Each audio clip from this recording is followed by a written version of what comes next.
Hanggang ngayon, problema pa rin ang insurhensya sa maraming lugar sa bansa.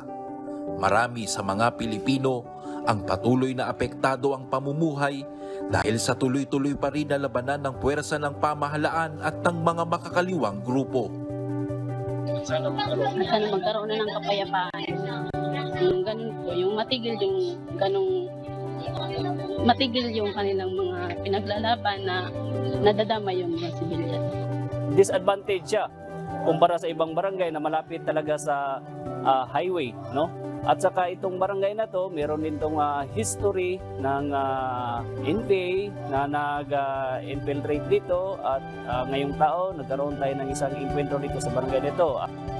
Matatagpuan ang barangay GMA Tukaw sa bayan ng San Miguel, sa pusod ng isla ng Catanduanes.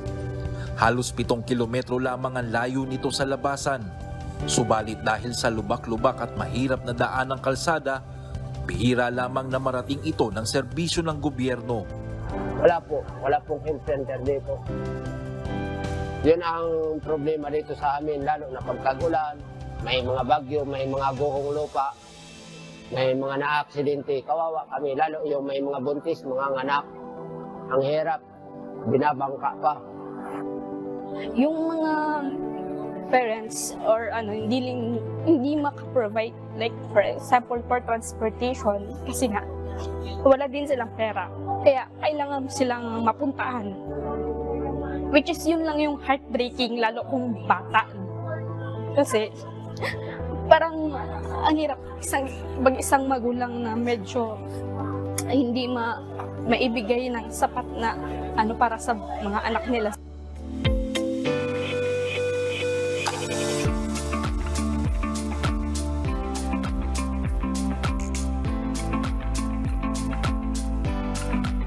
Ang ginagawa ng MCGI sa pangunguna po ni Kuya Daniel, ito po talaga yung amin advocacy, yung paggawa ng mabuti sa lahat. Kami po sa hanay ng MCGI, gusto po namin na maiparamdam yung aming pagmamahal po sa inyong mga kababayan. At lalo na yung Diyos na kinikilala po ng MCGI, yung pagmamahal po sa atin. Kami po ay nagpapasalamat sa Diyos sa tulong ng atin pong mga militar, sa lahat ng mga nagsikap para makarating sa inyo ang serbisyo publiko ng atin pong MCGI.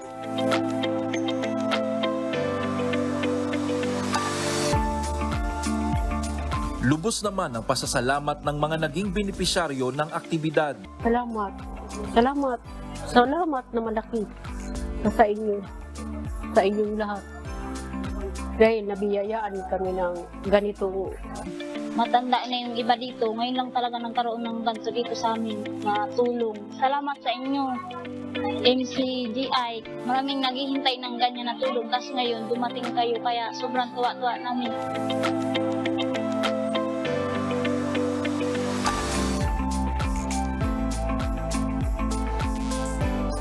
Ay kami ay napagpapasalamat talaga, sir, kasi unang-una nung mag-coordinate kami sa inyo na ganito kalayo at wala kayong pag-alinlangan, sir, na tumugon kaagad. Yan ang pinakamaganda, sir, na wala kayong pinipiling lugar at pinipiling tao.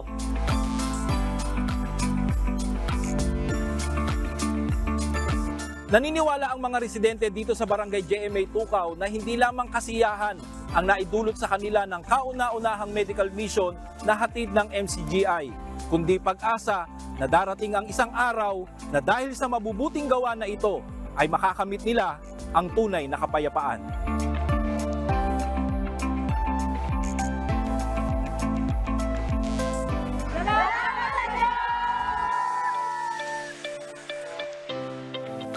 Brian Baldarahe, UNTV News and Rescue.